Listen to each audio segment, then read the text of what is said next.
நீர் மற்றும் நிலம் இரண்டிலும் தரையிறங்கும் 14 நீர் சார்ந்த விமான நிலையங்களை உருவாக்க மத்திய அரசு முடிவு. பிரதமர் நரேந்திர மோடி இந்தியாவின் முதல் கடல் விமான சேவையை சில தினங்களுக்கு முன்பு குஜராத்தில் உள்ள பட்டேல் சிலை அருகே நர்மதா ஆற்றில் தொடங்கி வைத்தார். இது இந்தியாவின் முதல் கடல் விமான சேவையாகும். பிரதமர் நரேந்திர மோடி தொடங்கி வைத்த இந்தியாவின் முதல் கடல் விமான சேவை அகமதாபாத்தில் உள்ள சபர்மதி ஆற்றங்கரையில் நர்மதா மாவட்டத்தில் உள்ள கெவாடியாவில் அமைந்துள்ள ஸ்டாச்சு ஆஃப் யூனிட்டியை இது இணைக்கிறது. சர்தார் வல்லபாய் பட்டேலின் பிறந்த தின விழாவில் பிரதமர் நரேந்திர மோடி கெவாடியா சபர்மதி சீப்ளேன் சேவையை தொடங்கி வைத்தார்.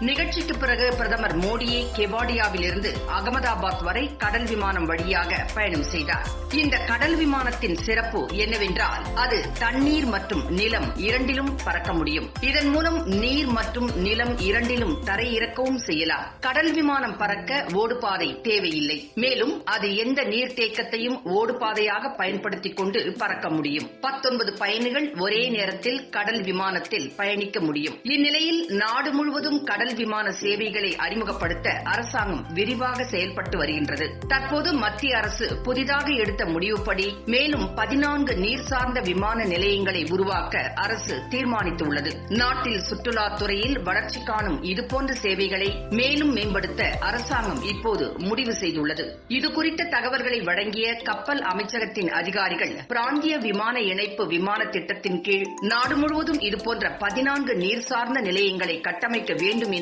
அரசு திட்டமிட்டுள்ளதாக கூறினார். இந்திய விமான நிலைய ஆணையமும் சிவில் விமான போக்குவரத்து அமைச்சகமும் இந்திய உள்நாட்டு நீர்வழி ஆணையத்திடமும் இது தொடர்பான பொருத்தமான இடங்கள் குறித்த தகவல்களை சேகரிக்குமாறு கூறப்பட்டுள்ளது என்றும் அதிகாரிகள் கூறினர்.